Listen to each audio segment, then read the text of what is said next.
I'm on record for the last 3 months of asking leaders to listen to the ground. And I'm happy that my boss, my president, has listened to the people of Kenya. As a truthful and honest man, I must acknowledge that we must engage Generation Z and other young people and all Kenyans, including the church, business community, on critical issues facing them. It seems that either we have not listened enough or we have not communicated our intentions effectively, yet many have voiced their concerns. I would like to take this opportunity to ask our leaders to stop the culture of castigating the people with different views and opinions. It is time for leaders to tone down and stop the habit of talking down to the people. And this brings me to the critical issue why I've called this press conference. As Deputy President of the Republic of Kenya, I and President William Ruto were on the ballot and were given a mandate by the people of Kenya directly. I am an elected Deputy President, I'm not appointed. I therefore have a responsibility to the people of Kenya, and that responsibility is informed by my belief that honesty and truth are critical components of leadership. We have lost lives, property destroyed, anarchy, fear, uncertainty. How did we get here? How did we get here? We were just elected the other day as a very popular government. Where did the rain begin to beat us? Where did we stop listening to the people? President William Ruto and I were the darling of the Kenyan people. By listening to them, by engaging them.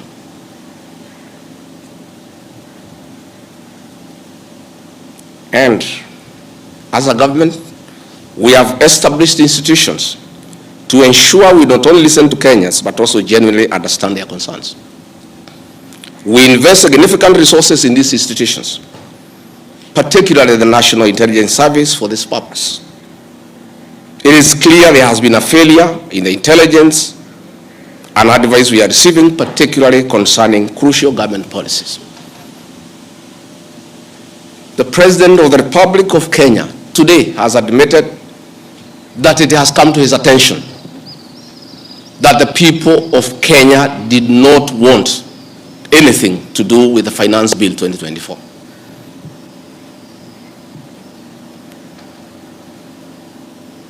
The President has now agreed that we need to listen to the people. And I sympathize with my boss, President William Ruto, because this information was not available to him. I know President William Ruto. Had he known 2 months ago that the people of Kenya did not want anything to do with the Finance Bill 2024, he would not have asked his parliamentary party to push it through. Yet, we have an organization paid by the public to give him and government such information. And that is where the problem is. We have a dysfunctional National Intelligence Service that has exposed the President, the government, and the people of Kenya. Had the National Intelligence Service briefed the President 2 months ago about how the people of Kenya feel about the Finance Bill 2024, so many Kenyans would not have died. Property would not have been destroyed. Offices would not have been touched. There would have been no mayhem. But they slept on the job. It had to take people to die, property to be destroyed, protests across the country for the President to know the truth of what the people of Kenya feel. Yet, there is an organization paid for by the public to brief the President and the government about the feeling of the Kenyan people. Officers of the National Intelligence Service, officers of the National Police Service have told me in confidence they did not get advance intelligence briefs about the magnitude of the protest in Eldoret, in Kericho, in Nairobi, in Githurai, in Embu, in Nyeri. Since independence, there has been protests around Parliament. Never have protesters invaded and gotten inside Parliament. Senior officers have told me in confidence they did not have an advance intelligence brief about the intensity of the protest so that they prepare in advance. The National Intelligence Service slept on the job. And the problem is simple. The Director General of the National Intelligence Service, Nuruddin Haji, was a junior officer in the National Intelligence Service before he was appointed as DPP. When he was appointed to the office of the Director General, because of inferiority complex, he chased away all the people who were senior to him when he was in the service, therefore crippling the capacity of that service and making it dysfunctional. 3 directors were chased away and reassigned to desk jobs in ministries across government. 13 assistant directors, men and women with proven track record of intelligence collection and analysis, were removed from the National Intelligence Service, leaving a shell under a clueless Director General who has no capacity to run the organization. And that is why the security sector was caught off guard by the intensity, the anger of the Kenyan people, the agitation of the Kenyan people, the resilience of the Kenyan people. Had Nuruddin Haji done his job, we will not be where we are today. He has no capacity. He is out of the country most of the time on business trips. The country is on his own. My boss, President William Ruto, is exposed. That he has to back down and admit that he has hurt the people of Kenya. Yet this matter has been in public domain for the last 2 months. I want to say that Nuruddin Haji must take responsibility for the deaths that occurred. He must take responsibility for the mayhem. He must take responsibility for failing President William Ruto. He must take responsibility for failing the government of the Republic of Kenya. He must take responsibility for failing the Kenyan nation by not doing his job and advising correctly. And he must do the honorable thing, not just take responsibility, but resign from that office and allow the president to pick a competent Director General. I want to request President William Ruto to consider, as a matter of urgency, to recall the 3 directors who are removed from the service and the 13 assistant directors to come and help reconstruct the service and get sanity back to the National Intelligence Service to serve the president, the government, and the people of Kenya. President William Ruto deserves better. He deserves a Director General who knows what he's doing. He deserves a National Intelligence Service that is effective and that can analyze situations and keep him and the government informed on what is going on. It is embarrassing to me as Deputy President that it has taken protests, deaths, mayhem, destruction for the President to know the truth, yet there is an organization charged with that responsibility. I have publicly stated that under this administration, Kenyans are free to criticize the government without fear of reprisal and state agencies. This was a promise made by both the President and I when we were sworn in. I want to call upon overzealous heads of security agencies not to be tempted to use the criminal justice system to manage politics. Let us manage politics the conventional way, through reaching out, consensus and concurrence.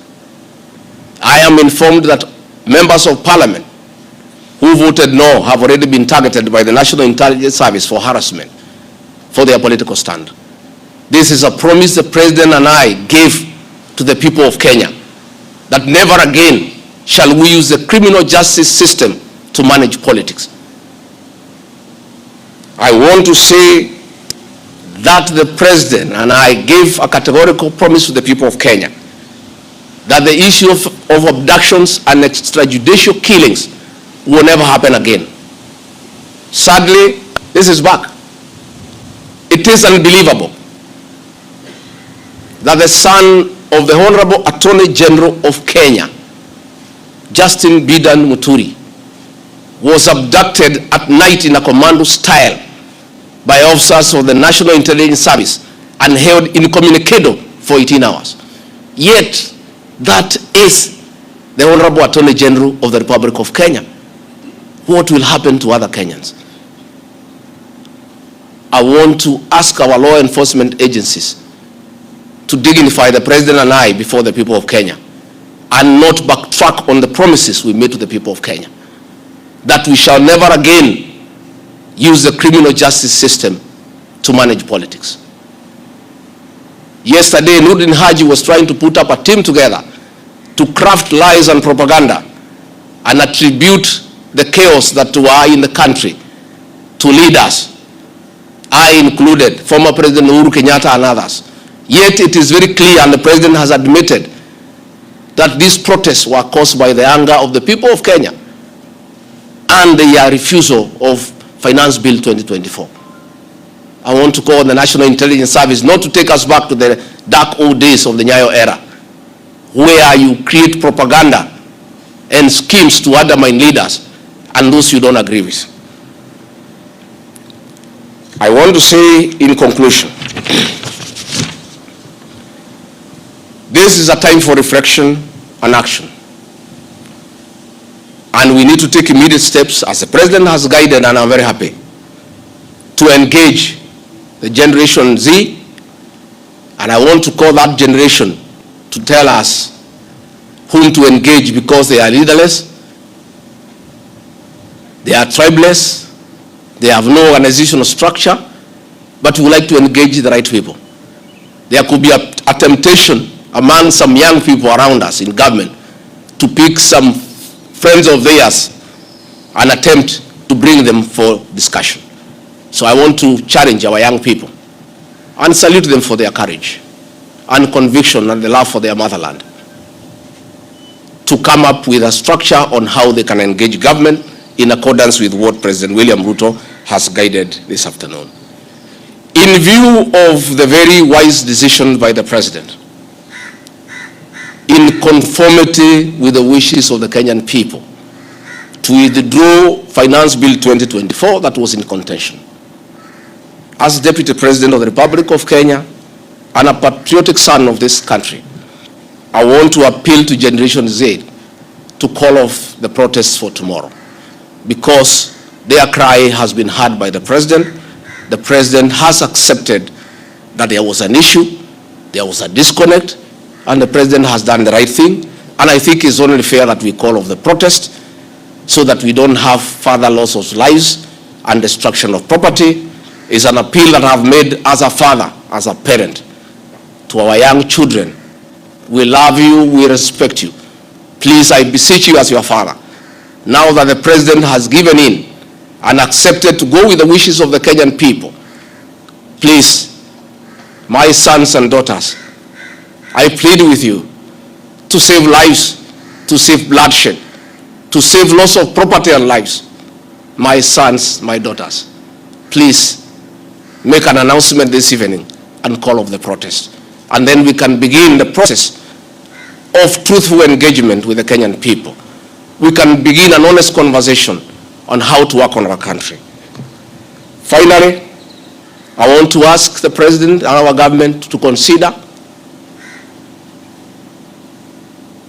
a plan on how to help those families that lost their livelihoods as a result of lack of proper advice by the National Intelligence Service. All these things happened because of government failure. It should never happen. Let us see how to compensate to those families, those who are dead. We help those who are in hospital with bills. and we help to bury them. Again, I want to ask Kenyans not to punish members of parliament for the stand that they took. A government is formed by a political party. Once a government has a program in parliament and decides it is good for the people, members of parliament from that party must toe the line. I don't want you to punish our members of parliament.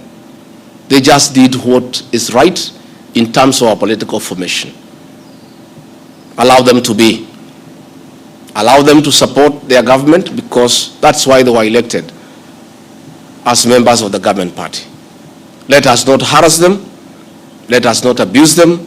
Let us not attack their properties. They were just doing what the government wanted.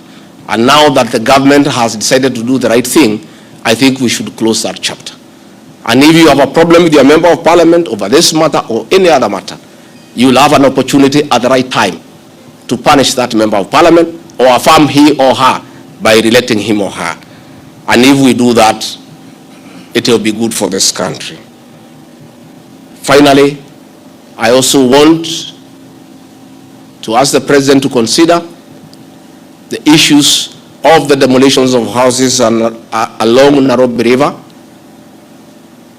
Houses that had approved building plans, built on land with title deed, were demolished, and only a compensation of 10,000 was given, which is unacceptable and unfair. Let us consider any landowner who had a genuine title, who had constructed a house that had been approved by the city authorities for compensation, because it's good to be fair. I really want to thank you and ask the people of Kenya to keep peace and to love one another. Now that this matter of Finance Bill 2024 has been settled, let us all go back to work. Let us be peaceful. Let us not be violent. Let us not talk at each other. Let's try to love one another. We have a beautiful country. We have no other country to run to. Let us not burn our country because of disagreements on issues. And I know as long as we keep on talking to each other, this country is going to places. As Deputy President and Principal Assistant to President William Ruto, again, I want to affirm to the people of Kenya that I will continue helping the President to discharge his duties in the management of the affairs of this country. I'll continue giving him proper and sound advice based on honesty and truth, because I'm the only Kenyan who took the Bible in Kasarani and swore before God and before man to advise President William Ruto. Many people have been very unhappy with me for saying things that are truthful, to a point of trying to isolate me because they didn't want me to say the truth. But I'll keep on saying the truth. I'll keep on being truthful and honest, because that is what the people of Kenya expect me to do. Thank you very much and good evening. Asanteni sana. Tumeshukuru sana. Thank you.